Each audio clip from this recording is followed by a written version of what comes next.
Also, Jenny. Thank you, Alono. So I'd like to welcome everyone on behalf of the Economic and Political Development Concentration here at SIPA to the second day of our presentations by the teams in our workshop and development practice, the EPD workshop.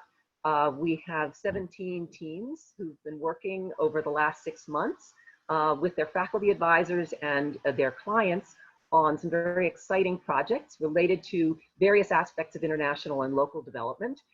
This is a core part of our curriculum. We've been supporting this type of endeavor for over 30 years, and we're very excited to continue the course this year, albeit under fairly challenging circumstances. Ordinarily, our teams would have traveled to the countries, over 20 countries this year, in which our clients are implementing their programs and projects. They were able to travel in January, but not in March because of the expansion of the COVID-19 epidemic. But the teams have pivoted and have done very resourceful work to continue to gather data and to complete their analysis. And I think everyone will be very impressed with the work they've done and their final findings and recommendations for their clients. Ordinarily, we would also be hosting these presentations on the 15th floor of our SIPA building, and we would have been providing you with a very lavish buffet of breakfast and afternoon snacks. I'm very sorry we can't do that this year. We're also experimenting with this Zoom format, but it worked very successfully yesterday, and we hope that the technology will continue to work for us today, despite the rain and some predicted thunder showers. One of the advantages of this format is that many more of our clients are able to join us, and I'm really delighted that we have representatives from all of our clients joining us through the whole day of presentations today. And I'd like to particularly acknowledge this morning Alanya Shafai from our first client presentation from our client organization, Education for Employment in Tunisia. The format for the presentations will be that each team will present for about 20 minutes, followed by about 10 minutes of questions and answers. And we'd ask anyone who'd like to pose a question to please use the chat function in the toolbar at the bottom of your screen, and we'll then relay questions to the team at the end of their presentation. We are recording the presentations, and we'll be sharing the links to these recordings with our clients after the presentation. I'd also like to acknowledge at this point the generous support of all of our clients for the field travel that either took place or was planned, as well as very generous financial support from our school through Dean Janow, and also some funders, very generous funders, including Jorge Lemon and his gift fund to the school. Also, the many administrators at the school who support the workshop, as well as our faculty advisors, and of course, our wonderful clients who collaborate with us through this adventure. So with that, I'd like to turn it over to our team that has been working with Education for Employment Tunisia. Their faculty advisor, Professor Anderson, is also here with us, and I'm sure she'll have some comments and remarks for the team after their presentation. So with that, the team, we're delighted to hear from you about the work you've done. Thank you. So welcome everybody. Our team is delighted to present to you today our project related to the capacity building of career centers in state universities in Tunisia. This project has been implemented in partnership with Education for Employment Tunisie. Slide. Okay. Throughout our presentation, we'll walk you through some context information related to the job market and the unemployment situation in Tunisia. We'll share with you the findings of our research, as well as a roadmap to implement some of the solutions that we are recommending in our report. And finally, we will try to thank everybody who's been helping us in this project. All right, so first of all, let me tell you about our wonderful team. So our faculty advisor was Dr. Lisa Anderson. My name is Fatène, and my colleagues are Anu, Gabe, Michelle, Paulo, and Priyanka. Slide. All right, a few information about Education for Employment. So Education for Employment is an NGO that trains youth and links them to jobs across the Middle East and North Africa. EFE is really active in Tunisia, and as in all other countries where it operates, it develops and implements demand-driven training programs for university graduates, and collaborates also with career centers in state universities. So far, across the region, the Middle East and North Africa, EFE has been able to work with over 100,000 youth to connect them to the world of work, and has a track record of about a 73% placement rate for university graduates. Slide, please. All right, the work of EFE is particularly relevant in a country like Tunisia because the unemployment rates are extremely high. As we can see on the graph, the average unemployment rate, according to the World Bank, in the world is at 5%. It is at 16% in Tunisia, and the youth unemployment is particularly high because it is at 36%. What's very particular about the youth unemployment in a country like Tunisia is that it is very high among university graduates, and particularly females. As we can see on the right, the unemployment increases with the education level. So the more you study, the higher the chances for you to be unemployed. About 40% of the unemployed have university graduates, and 3/4 of them are women. And what's also very striking is that 85% of unemployed people are under the age of 35-year-old. Slide. Many initiatives have been implemented in Tunisia to tackle this problem. Among them, a project that was developed by EFE and USAID called JOBS, that is also developed in partnership with the Ministry of Higher Education. And this project aims to support the career centers in state universities. That is called 4Cs. It's a network of career centers. There are about 149 centers that we were able to visit some in January. And these career centers are, as I said, organized in a network. And this project, JOBS, as well as our mission, aim to improve the employment outcomes of those centers and try to support the employment reform strategy for those centers in Tunisia. Slide. Our task with EFE was threefold. So we started with a diagnosis. We identified key areas for improvement within the 4C network, within the network of career centers. Then we produced a benchmark report. So we interviewed career centers from all over the world, and we came up with a list of best practices that are implemented elsewhere and that could be relevant in the Tunisian context. And finally, we proposed recommendations also based on those benchmarks to improve the employment outcomes of those career centers. Slide.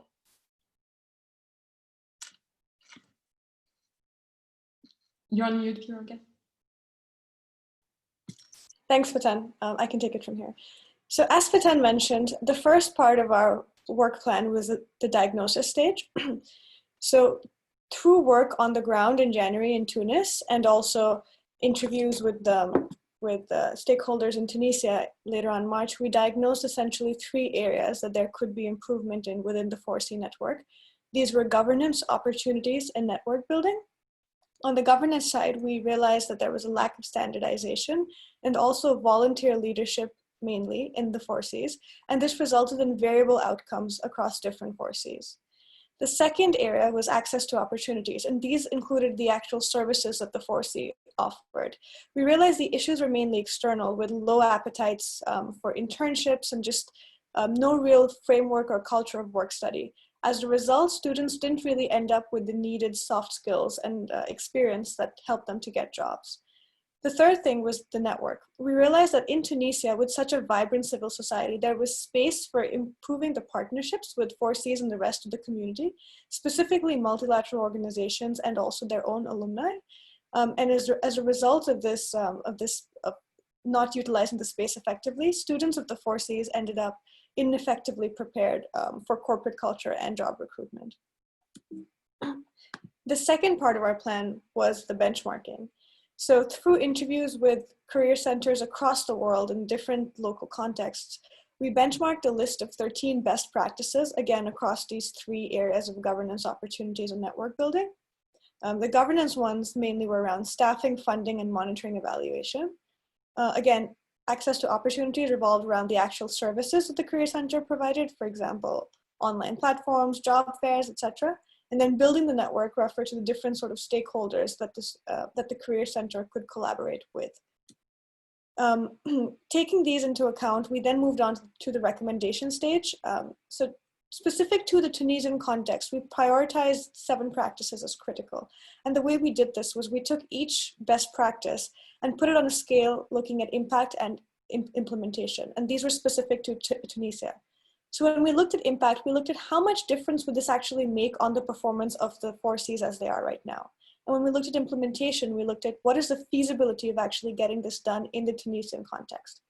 And we end up with 4 different buckets. Like I mentioned, the first was the critical category, which were things that were high impact and also high feasibility. We had worth trying, which was high impact, but probably would not be very easy to implement. And then bonus, which was the low-hanging fruit, low impact, easy to get done. And then we had one that was deprioritized. So taking all this into account, we ended up with a list of 7 critical recommendations. Within governance, these were a staffing structure, establishing independent funding, and enhancing monitoring and evaluation. Under the opportunities or services, this was enhancing existing online platforms and having an accredited work experience program. And within the network building, this included multi-stakeholder engagement and alumni engagement. With that, I'll hand it over to Paulo to give us some more details on each of these recommendations. Thank you very much, Priyanka. So now we're going to explain more details, each one of our final recommendations. I will address the first 4 recommendations, then Michelle will address the last 3. And finally, Gabe will give us an explanation on the roadmap for implementation. As you can see in that slide, for each recommendation, we give a brief description. We explain the rationale for the Tunisian context. We will describe some case studies from our benchmark that inspired our recommendation. You can see the scores for each recommendation and some quotes for illustrating the importance of this recommendation. So in the field of governance, our first recommendation is the staffing structure.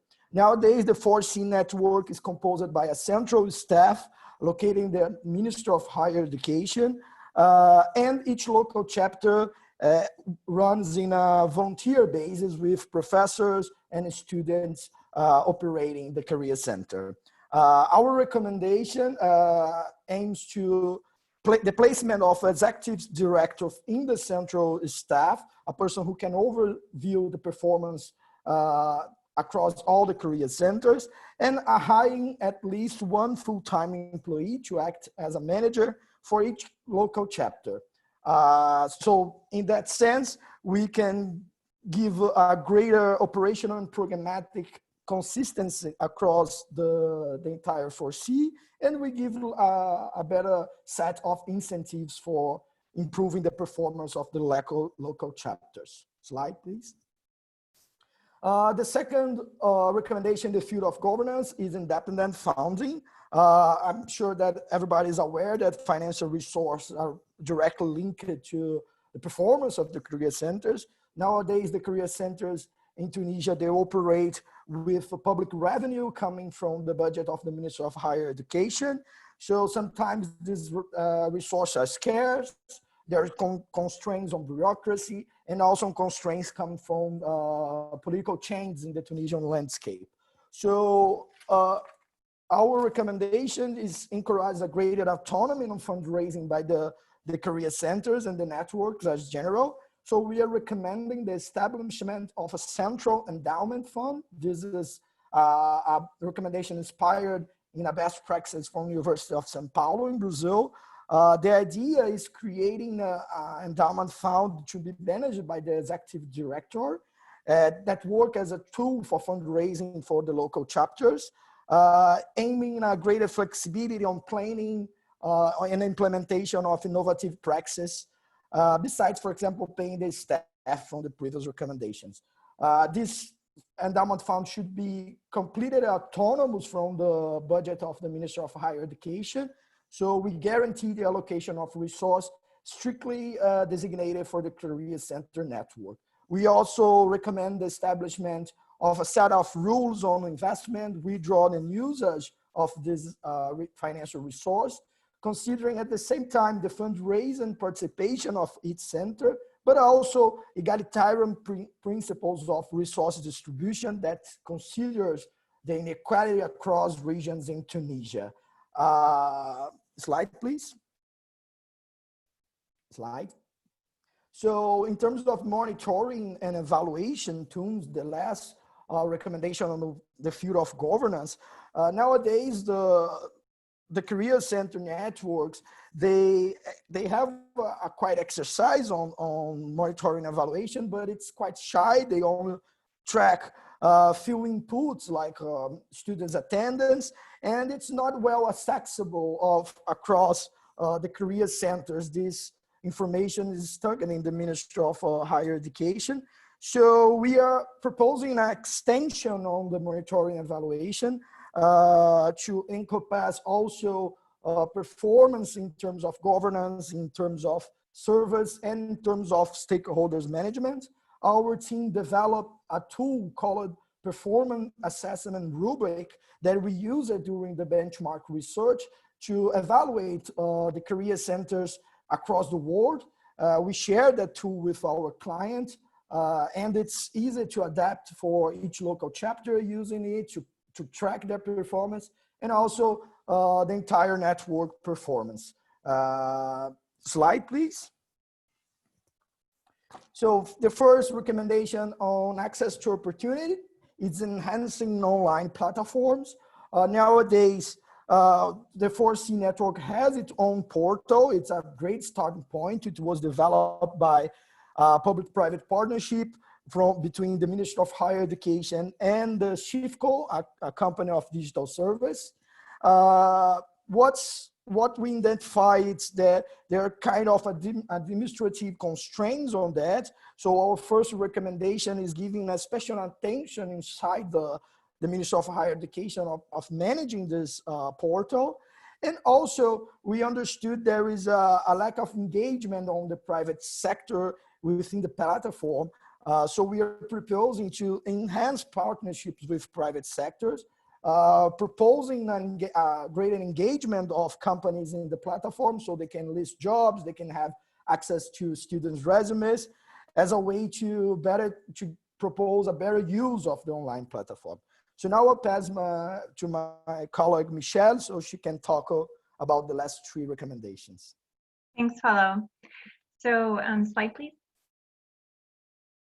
Our next recommendation would be to accredit work experience. So as mentioned from our January trip and our March interviews, we learned that a major issue contributing to low employment was a mismatch of skills among university students.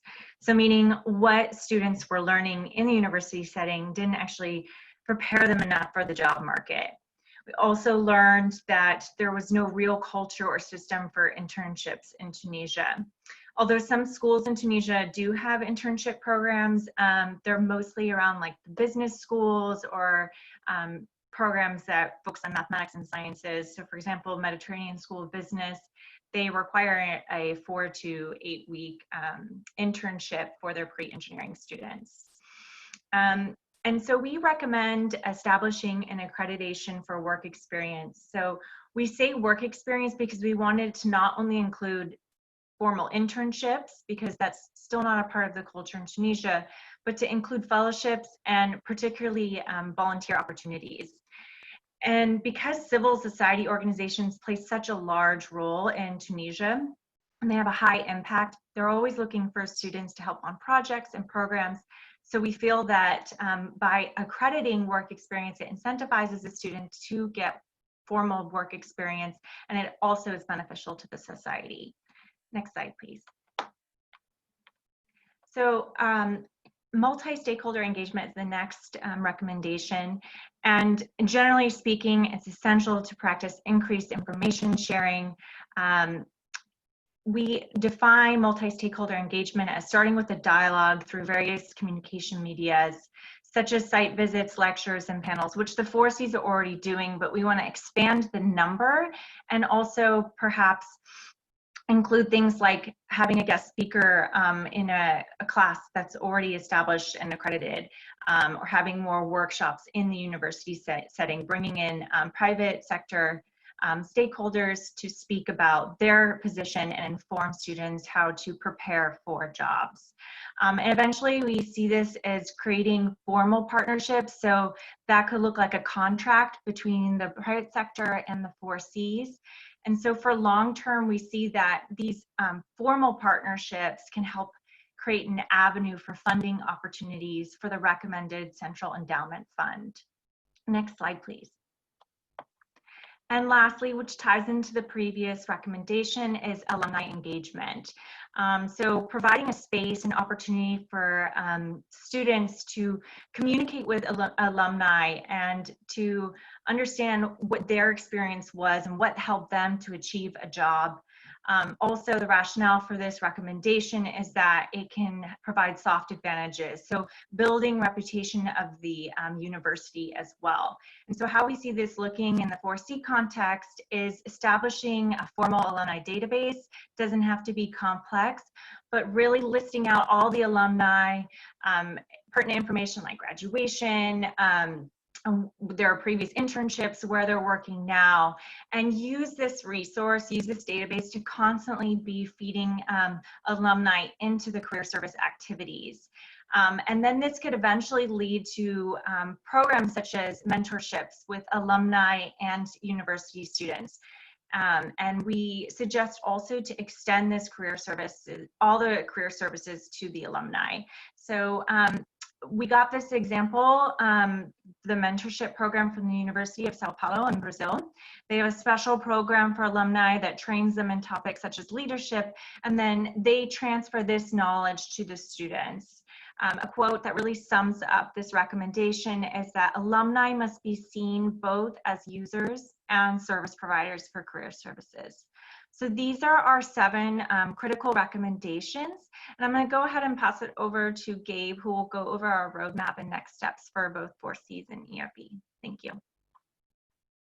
Thank you so much, Michelle. So to kind of close everything off, we came up with a roadmap, as you will see in the next slide, for our client EFE, just kind of as like a timeline for them to know when to implement everything. And slide, please. As you can see here, we have everything divided into short, medium, and long term. And we just figured it'd be a nice way to kind of close off this presentation. So for our first recommendation, staffing structure, for instance, we have in the short term, the most important thing to do is securing funding, followed by hiring staff, initially in the 7 pilot 4Cs, followed by all 4Cs in Tunisia. For independent funding, we have in the short term, just to kind of establish or develop a legal framework in the country for the Central Endowment Fund proposed by Paulo. And we have in the long term to kind of just allocate resources to work on, to begin the fundraiser. And for M&E tools, we have in the short term to just use the PAR tool, the Performance Assessment Rubric on Excel.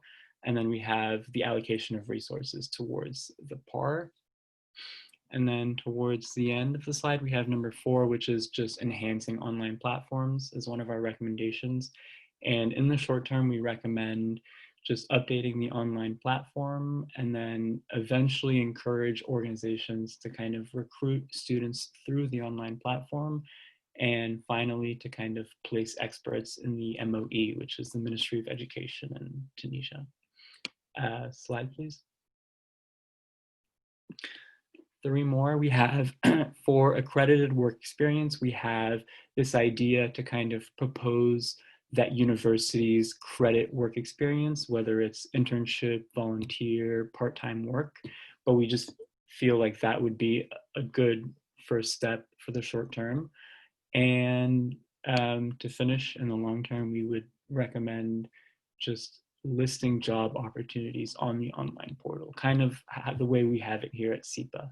For multi-stakeholder engagement, in the shorter term, we have creating partnership contracts, followed by securing private sector funding in the long term.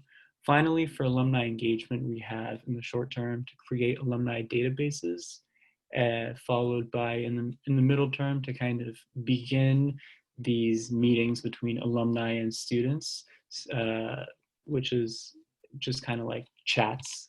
And then hopefully eventually that will lead to mentorship programs in the long run. And that's it for roadmap. In the next slide, we just have sort of one more slide. Thanks.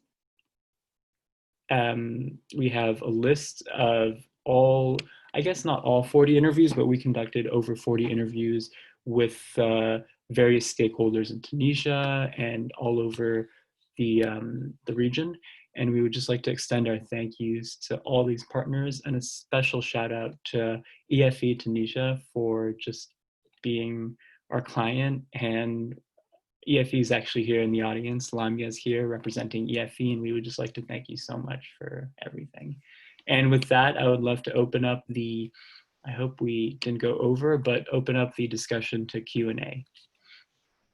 Thank you so much to the team. And yes, because we encroached on your time for opening remarks, we definitely will spill over into our break for questions and answers from their participants on the call. I would first like to acknowledge that joining us are not only other students and faculty, but I think we have some alumni and some admitted students. So it's another benefit of the Zoom platform. And I would also like to acknowledge Senior Dean Colleen Toomey. Thank you so much for joining us. And I would like to thank you as well for your strong support together with Dean Janow for the workshop. I don't think students are aware that you are part of the team, a very important part of the team who vets all of our requests for travel to the more challenging, more risky places. And so when that approval it comes through, it's all due to you. And so thank you so much for your support of especially the travel component of the workshop experience, and for all you're doing to move us through this what's been a challenging semester for all of us. Thank you. I have to say that with that, the process is one of Colleen, please. Yeah, no, I was just going to say the workshop reviews with respect to high-risk travel are absolutely a highlight of the work that the Dean's Office does, because the proposals and projects are so engaging and interesting and really underscore, I think, what SIPA's mission is all about. So I'm always deeply impressed and always happy to support. Well, thank you again. We certainly appreciate it. And I know the students do in particular. Wonderful. So I would like to open it up for questions. I do see Simeon from our Babangona team has a question on alumni engagement. How would you incentivize alumni to actively and continuously participate on this platform? And which stakeholder would be responsible for maintaining the platform? Thank you so much for the question. I think I can help answer that, and then Michelle can add. So just to kind of just clarify our recommendations, we're recommending to have an online platform mostly for job postings and for students to post their resumes, etc., which this platform already exists. And that kind of recommendation was kind of tuned towards enhancing the use of that and encouraging both the private sector that's putting on jobs and students themselves to use it more actively. As through our interviews, we were told that the bottleneck is not the platform itself, but kind of the job seeking and posting culture in Tunisia. So that platform we were recommending for actually obtaining and posting for jobs. For the alumni engagement, we posted a separate recommendation in which we were trying to kind of say that students that have passed out from universities can be key resources in helping guide current students, one, as additional sources of manpower if the career centers themselves cannot hire staff. But we did realize that this might be a longer term kind of initiative to implement, because there's a cycle of requiring strong students that have gone on to secure jobs that can then recommend their career paths, etc., to current students. So it's more of a long drawn kind of vision in terms of how to engage alumni. The first few steps of which are just simply having a database that is regularly maintained, following up with those alumni and having them engage with students one-on-one, then eventually building onto this longer term engagement where they can benefit from the services of the career centers and hopefully enrich the students as well. Michelle, did you want to add anything to that? Actually, I was going to add 2 points to that. So the first is that when we were in Tunis in January, we realized 2 things. One was that a lot of graduates do not really stay in their jobs past 3 months, so are actively looking for guidance to, to sort of move jobs or get another job, or need some sort of help just to, understand the corporate culture and be guided through their job search. And we knew that this was actually, we saw this in practice because one of the universities, which was in a more remote town, actually did offer up their 4C as a place for recent graduates to collect and have a community and work with each other. And the graduates in this town actually used it. So it looks more like there is a need and there is a desire for these sort of services. There just isn't the framework there. Sorry, Michelle, if you want to add anything. Yeah, all I was going to say from my interviews in March is a couple of them emphasized that there's this like chain reaction of incentives. So when you engage the alumni in an event like such as a panel, they're representing their employer, and that gives attention to the employer, particularly if it's publicized. And then in turn, that gives attention to the university in terms of the eyes of the employer, and that also could increase the reputation of the university. So it's this constant chain of incentive. I think just by building the community or the network more, kind of really everyone benefits. And then just to clarify again, what Anu was saying is that the database for the alumni would be maintained by, we see it being maintained by the 4Cs, or perhaps like a volunteer, like a student at the university helping maintain that list. I'll pose one question, and then I'd love to turn it over to Lamia for any comments or questions she might have, and to Dean Anderson. Since I teach and work in the area of gender, I'm curious if in the course of your work and consultations in Tunisia or with stakeholders, you identified any areas where these career centers should or could be providing different types of career support to young women, university graduates as opposed to young men, or differentiate depending on the types of backgrounds that the young students have. Some will have, parents who already have gone through the university. Some may be first generation university attendees. Any ways in which the career centers need to differentiate the kind of support they're giving to the students they're guiding. Yeah, there is something that was mentioned to us many, many times when we went to the 4Cs in January and spoke to students. There was the need for languages, and this was particularly mentioned by girls or young women. Many of them expressed the desire to be able to work remotely, especially those who were living in very remote areas and were not ready to move to the capital city. So, for example, learning English or having a better proficiency in English was something very important to them, and they thought was something that could really help them find work, not only in Tunisia, but also probably abroad without necessarily having to move across the country. Lamia, it would be wonderful if you could share any comments or feedback you have. I know you'll be looking more carefully at the team's full report, but if you have any comments at this point, please feel free to just unmute yourself and share them with us. Yes. First of all, I would like to express my sincere and grateful thanks for this great opportunity to collaborate with Columbia University and with SIPA. And I would like to thank you particularly, Eugenia, to thank also Professor Anderson and the team, the SIPA team that did an amazing job. I would like really to congratulate them for the quality of their work, for the benchmark, the really great benchmark they did. Actually, it's very insightful for us. For the performance assessment rubric tool, which I found really very innovative for us actually to evaluate also the performance of the different career centers, and for the recommendations that they presented.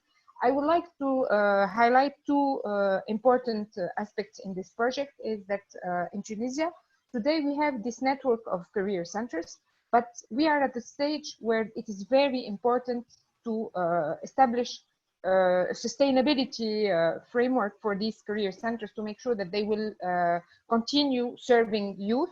And as Fatène mentioned very early in the presentation, you know that Tunisia, we have like this big issue of unemployment of university graduates.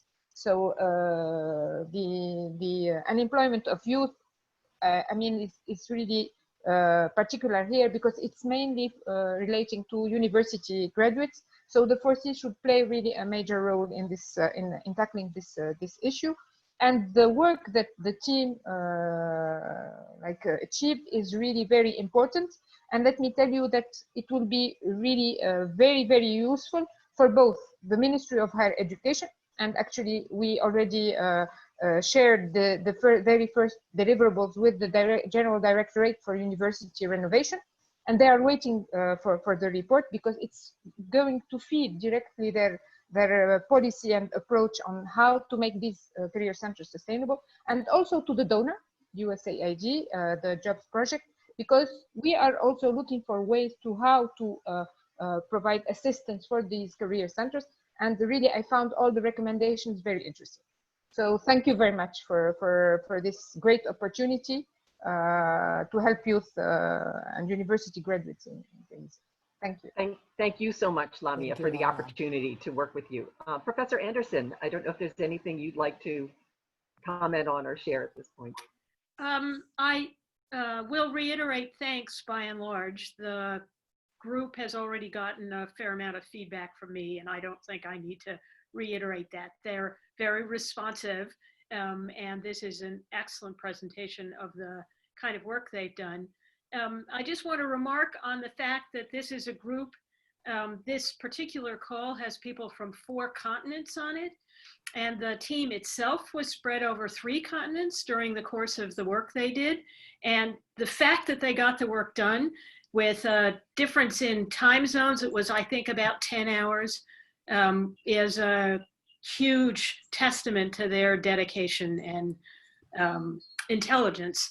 For each of these recommendations, I think it's important for those of you who haven't seen the report, there is a lot of backup here. And one of the things that I want to highlight is this performance assessment rubric, which has been mentioned several times, but it is really a remarkable tool for really thinking about whether a career center is meeting global standards. And that's essentially what this project is to establish what those standards should be, and then be able to provide a way of assessing whether a given center is able to do what one would want it to do.